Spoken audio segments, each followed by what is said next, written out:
Hello and welcome to Work in Progress. We have honest chats with other business owners, founders, and creatives. Today I'm joined by Lucia Desperati. She's a business strategist and founder of Revenue Avenue. Hi, Lucia. Hi, Nicole. Thank you so much for having me. It's nice to have a chat. If I have to be honest, Yes. we do need them so much in our industry, so that's good. Yeah, definitely. I love having those chats and just knowing more about people's journeys and what they kind of encountered. I think that it's really helpful to everyone listening as well. Yeah, That's the whole reason why I do this.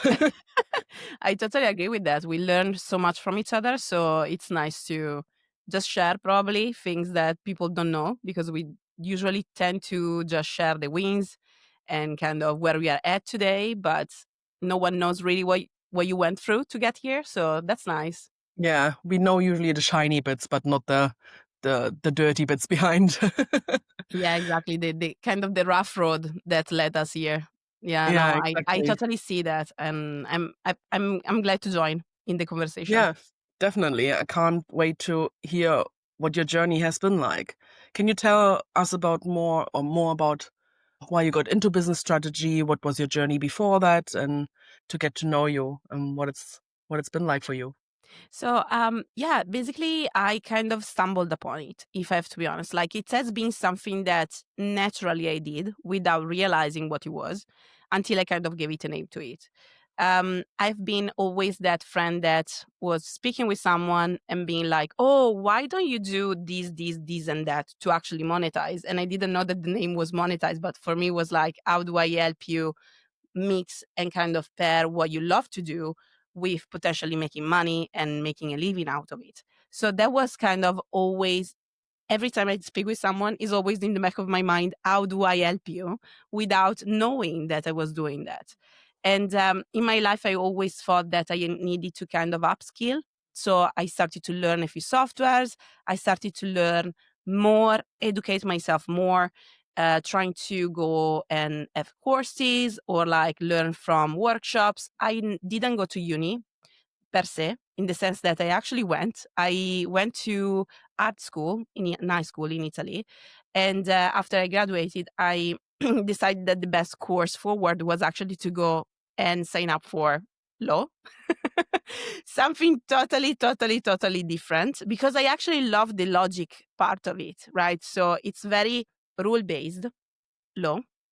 You have all these rules, you have to apply them, you have to decide which case goes where, basically, and then decide which rule applies to it. And then it's very regimented in a sense. So I kind of went from 5 years of total creativity to try to get myself into a box.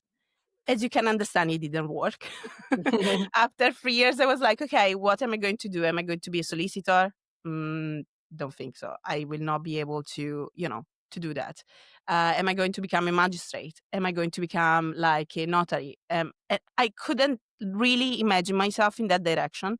And then from there, life kind of took me very different places, literally, physically. So I actually moved to London when I was 19, and in there, I experimented so much. When you're young, you do anything and everything. So you can imagine doing the shop assistant role, the waitress, whatever job was coming in the end, I was doing. And then when I went back to Italy, we moved back to Rome. We are not from Rome, but we lived there for 5 years. And that was the moment in time where I realized that I love the digital space, the freedom, the idea of being able to not be tied to a location to work for me was so important because I was going through a life phase in my life with my mom being sick. So I had to actually move back home because I'm not from Rome. I had to actually move back and leave everything I built so far. So you can imagine for someone trying to build a life, trying to build, you're in that moment in time where you're like, yes, I'm making it. I see myself, I'm building a career. And then it's like, oh no, what do I do now? Mm, And that was like in a very early stage of what then we saw during lockdown, where everyone went remote, and everyone was like, "You're crazy," you know. Remote doesn't exist. Like these mm, jobs are like fantasy world. You're not going to be able to make it. And instead, I was able in 2016, 2017 to actually build a freelance kind of, space for myself, mainly in the creative industry. So very, very different from what I currently do in a sense. But I started to learn everything that was to be learned about managing a client, getting sales, being able to actually deliver on time, understanding how to do a proper end off, trying to understand how to get referrals, like all the basics that you then need to have in place when you have any sort of business, really. So it was a very challenging time, I would say. Obviously, learning everything from scratch. I didn't go to business school, but at the same time, it was very practice and hands on. And I brought that with me when I moved to London back in 2019. Then we decided that I wanted to kind of create an agency, and the agency really, really thrived. So I was able to work with major clients back in Italy, especially, and I worked on very big campaigns. I was at one point working with basically a major chip brand Mhm. that was actually collaborating with the NBA in the US to do that these like major national collaboration for like a contest or something. And I created all the motion graphics that go literally as a commercial on TV. And I did basically 20 or 30 projects similar to that in that year. So I was very, very lucky, but also very, very burned out.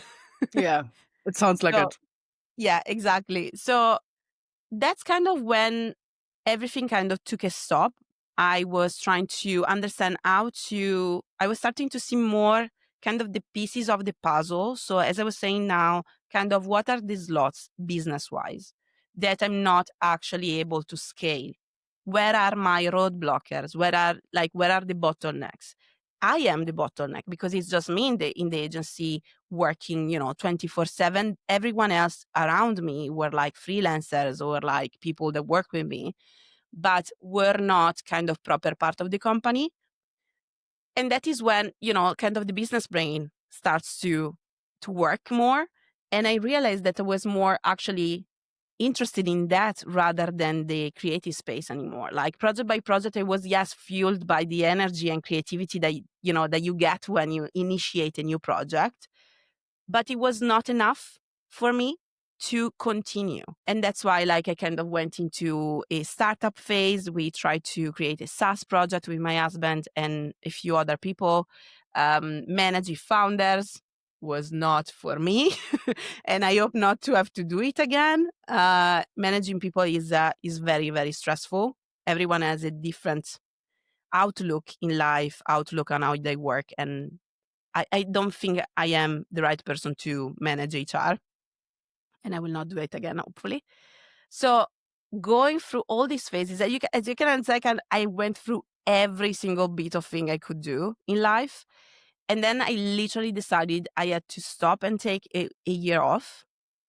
I needed that time to let's focus on what actually people come to me for, what I love to do, and then just go for that. And that's Mhm. why I decided like people are actually coming to me all these years throughout all this journey. I think I had between 5 to 10 people to actually build their own business without really being involved in the business per se, but always as an advisor, as a friend, or someone that gave them the idea, or someone that at one point during their journey kind of gave them the pivot that they needed. So that's why I'm honing in more into the business strategy nowadays and why I arrived to here. Long, long journey, a long story. Sorry, it was very long in this Mhm. reply. No, it's good. But, it's all up and down, right? Ups and down. And for me, these days, still, remote is the most important thing. Async, now that I'm a mom. So I need to work when I can. And then for me is literally the freedom, like the freedom of being able to build what I want, to work with who I want, and sometimes I really do crazy hours. And there are days where I cannot be bothered, if I have to be honest. So I need to work with my own energy. And for me, that's the freedom I want to have. If Yeah. Yeah. Yeah, I think that's why a lot of probably the majority of people go into having their own business. They want more freedom. I think, and it can also be a trap having your own business because you think you have more freedom, but if you don't manage it right, then you're actually trapped by it as well because like I said, you're the bottleneck. You're the only person most of the time, unless you build a team around you. But that doesn't work for every business, right? Like it wouldn't work for me. Yeah, I love the freedom as well, that I can, do this at 8 a.m. And then I'm off to do a shoot. And then, you kind of, it's not like regimented. And yes, I work on the weekend, but I also can go to a doctor's appointment whenever I want or go out on a Monday evening and I'm fine, right? My Mondays are usually my days off. I don't dread Mondays anymore. So that's the kind of freedom I really love about having my own business as well. Yeah, exactly that. Like for me, is like, are you going to choose like a high salary? Like everyone, like they have to when you choose a career, when you choose like to actually join a company, you kind of have to look at all the components.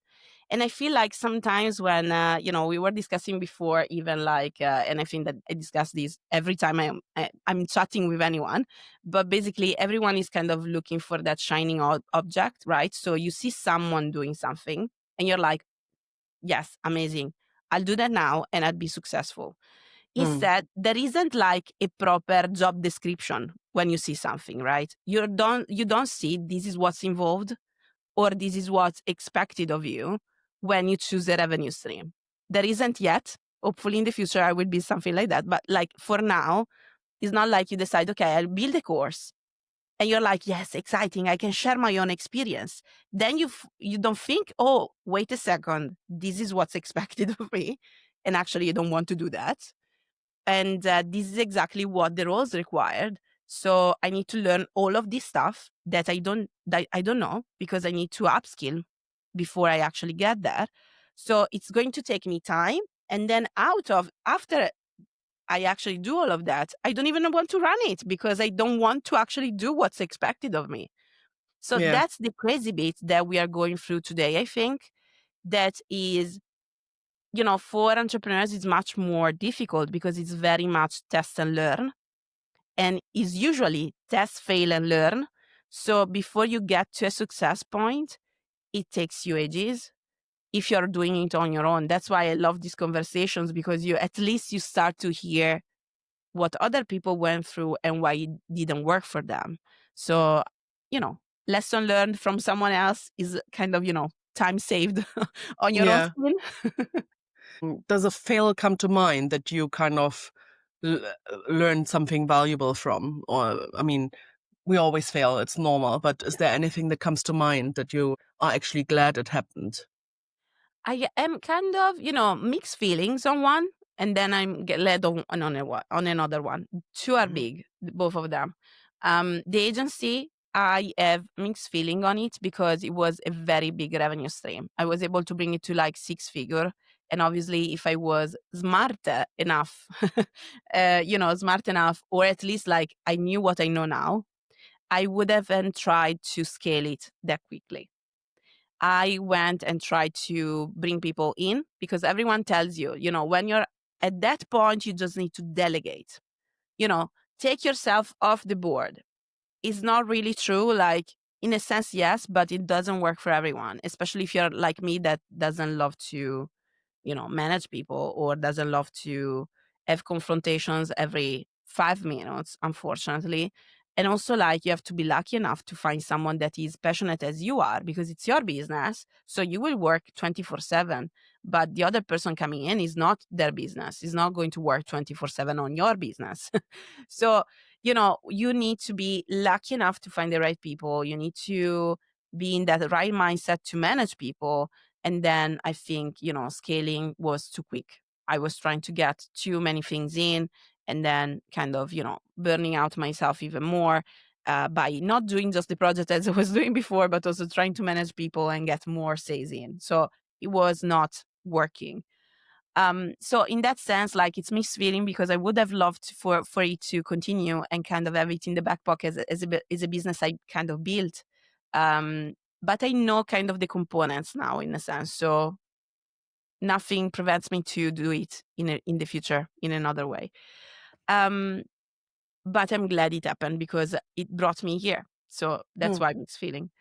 When it comes to the startup instead, I am glad it happened because I fell in love with my own idea, and it's the worst place mentally you can be.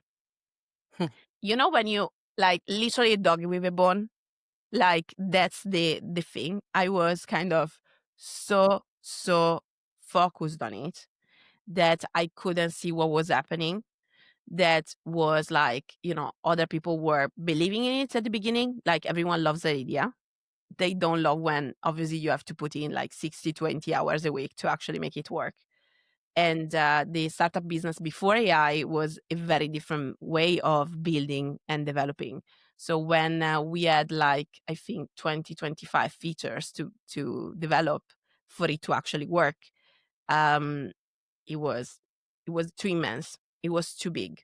Like I didn't start small. I just wanted to make it, such a big statement that everyone was going to see it. It was undeniable, all of that.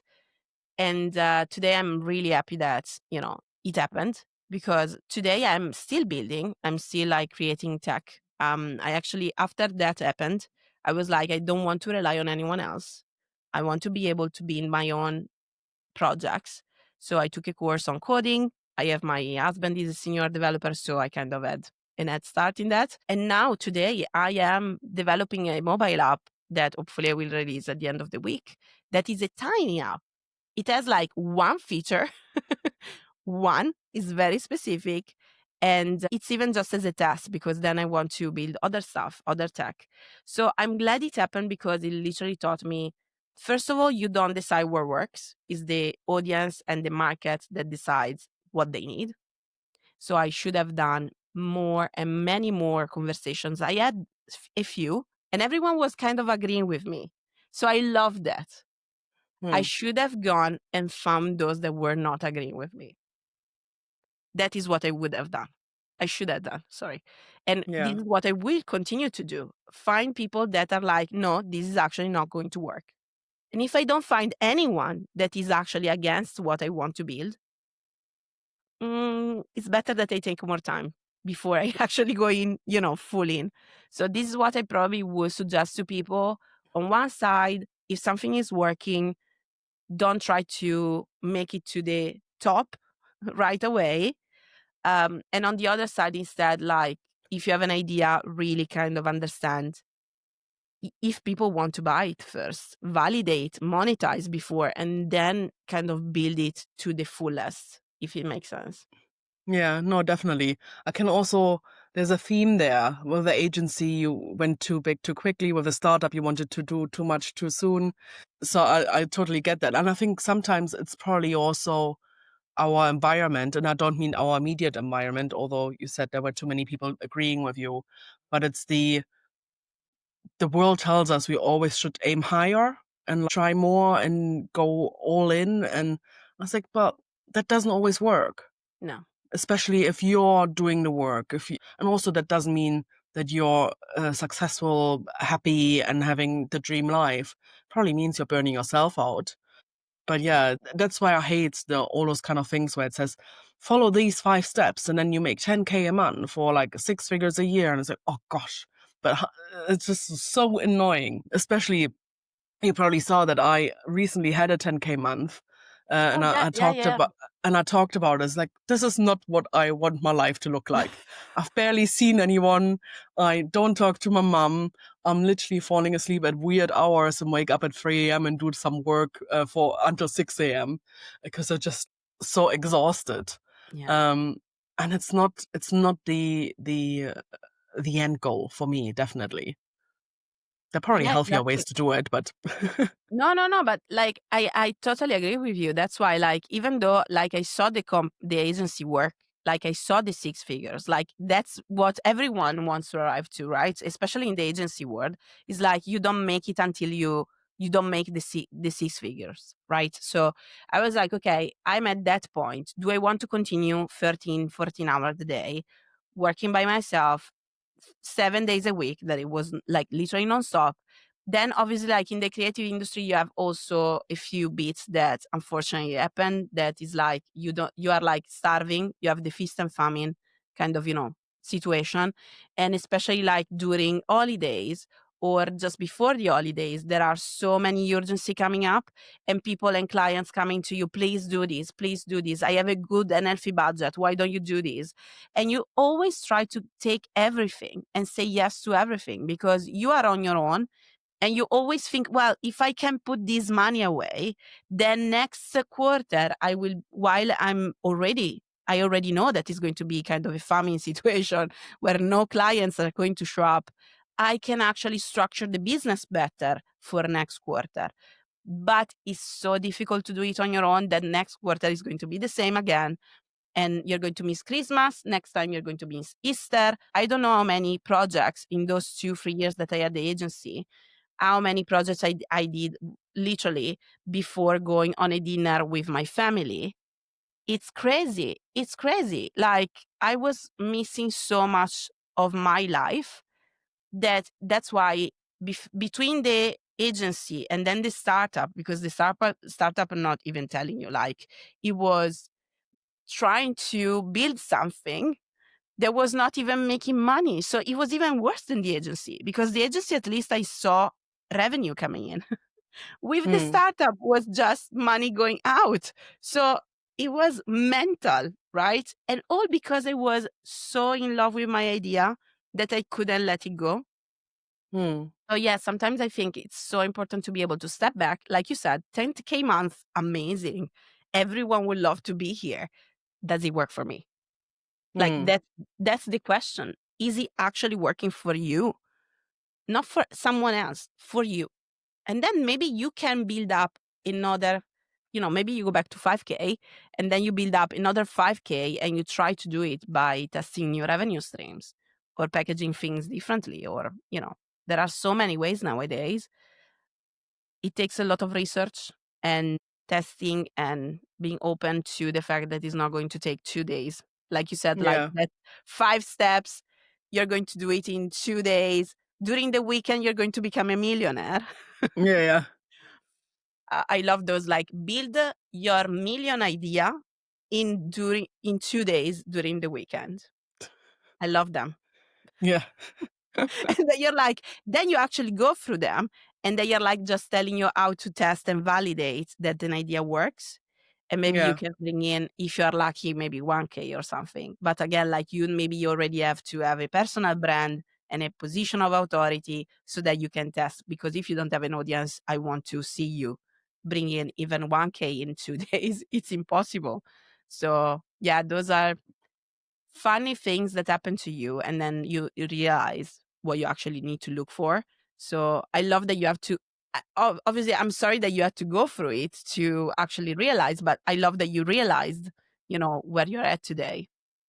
yeah, yeah, definitely. And it's also, it shows you, I think, even if you reach that again or you want to reach that again, you have to do it differently. It make changes. Otherwise, it's not sustainable, healthy, or even fulfilling, right? Because it's like, oh, yes, I made this number, but I felt absolutely drained and like tired and I couldn't actually enjoy it. And that's not, then I don't need it, right? If it's just a number and it's not doing anything for me other than making me feel all those negative feelings. So yeah, it's definitely not my cup of tea, the way I did it at least. I But I, yeah, I see that.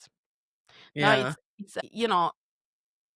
it's again, I think you were kind of probably playing with the metrics that someone else was using. And even if you didn't really like pinpoint it while you saw it, your brain probably was like, okay, I actually am at 5K, let's imagine today.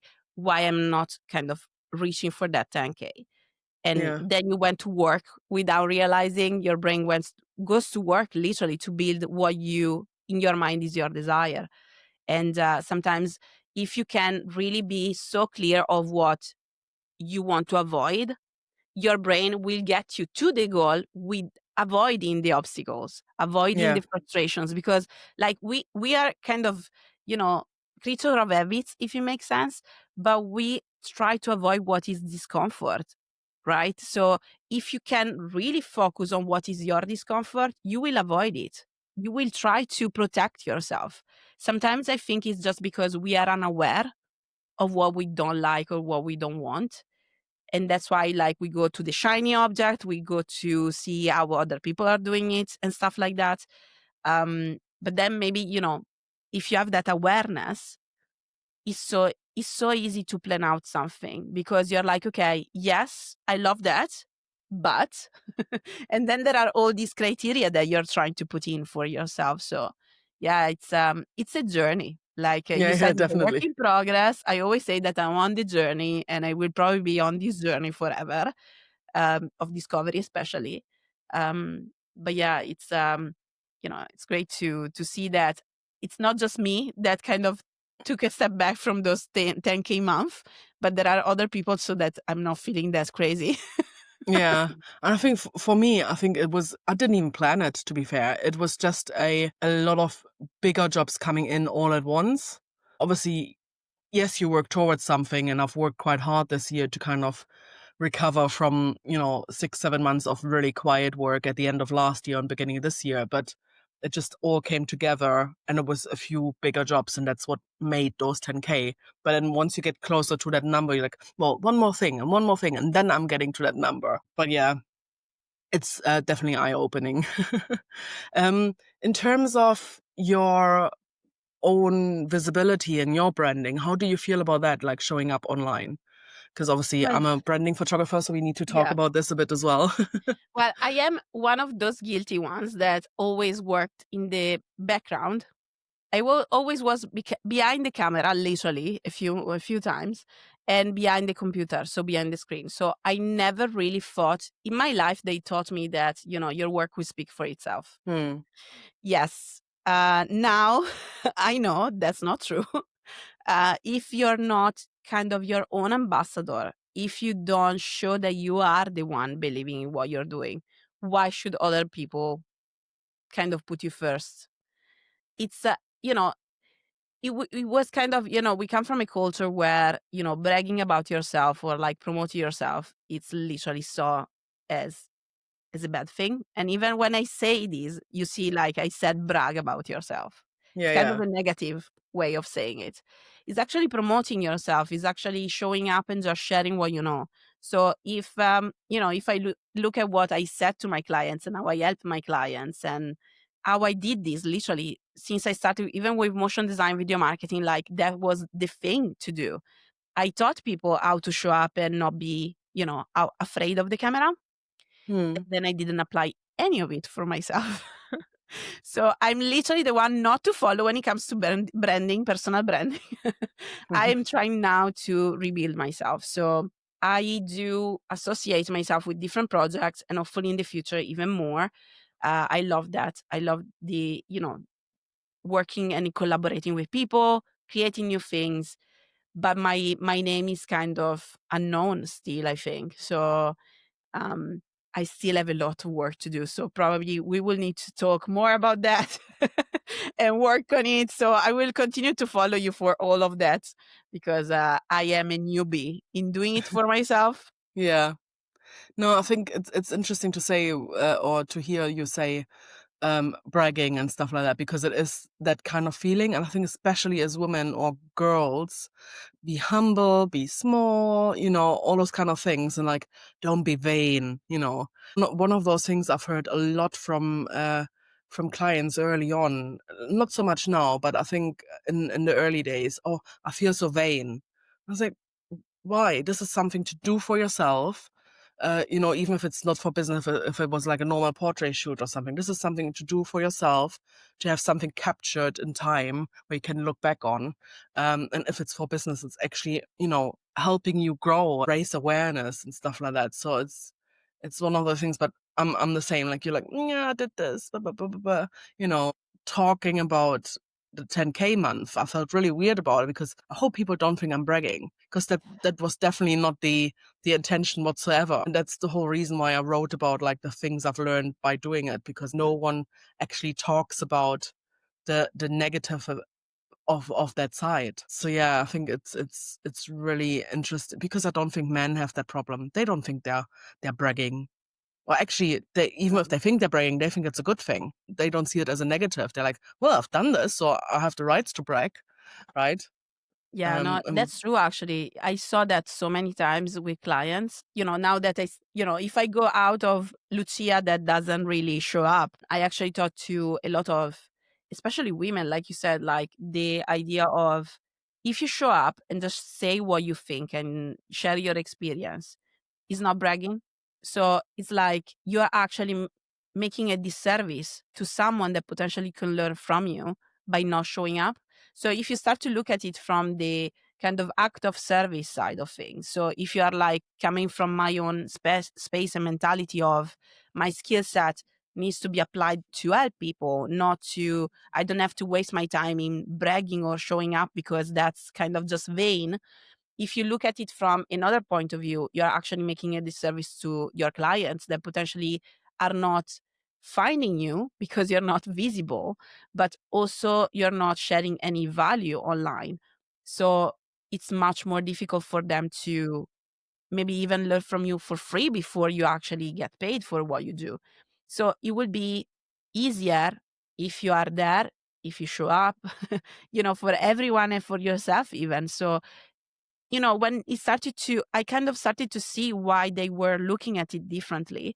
And also the other thing that I'm very, very interested in is kind of the whole kind of buyer journey, inbound journey, how they find you, and kind of structure it, kind of segment that into the different steps and the type of content you need to create for that to help them in their journey. So when you look at it like that, it's not just PR, is really like kind of creating content to support what you do. So it's less, less mm, almost like worrying to create those content. It's more like exciting, yes, inspired type of, place to be. um I talk about energy all the time, and I know that it seems like wishy-washy sometimes, but I think that if you don't have a passion enough or like energy enough to do things, you're going to, like, your light is going to go out so quickly, because especially when you work by yourself or even with a small team, there is no one that needs to be more passionate than you if you own a business. Like I said before, no one else is going to carry your burden. It's going to be your way to carry. So if you don't find ways to hype yourself, no one is going to do it for you. And I know that now. Hopefully, it's not going to be today. no, I love that.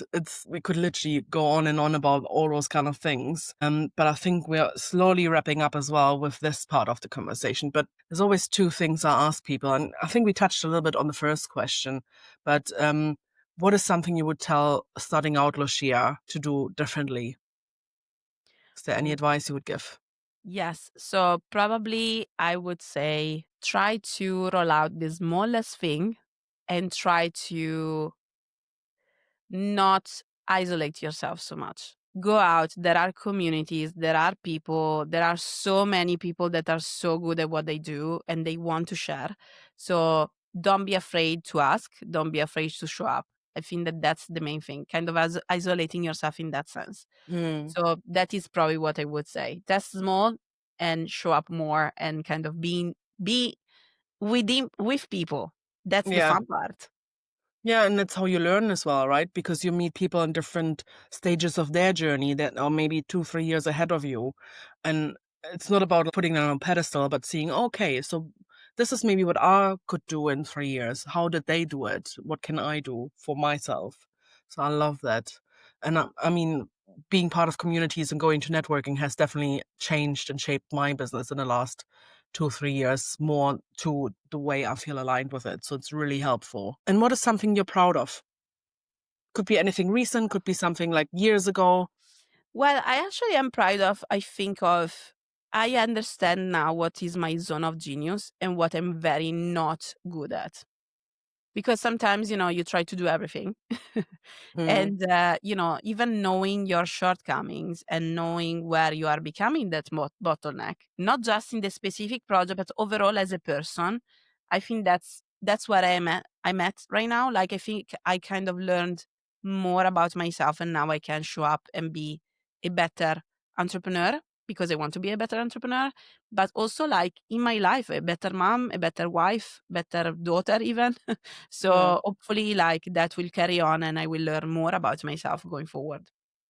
I love that zone of genius. I've never heard that before. That's great. Yeah, yeah, because if you work in your like the zone of genius literally is something that um I think everyone should kind of look into because it's not photography, for example, it's not even like for myself strategy, is a bit different.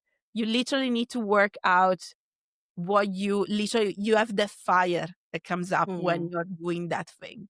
And that's something that I hope that everyone finds out one day. Yeah, definitely. It would help a lot, I think, because people think too literal sometimes. Like you Yeah, said, photography, but actually, I love working with people and I'm really good at understanding their fears and anxiety about it. So, yeah. exactly. Great. So, thank you so much for joining.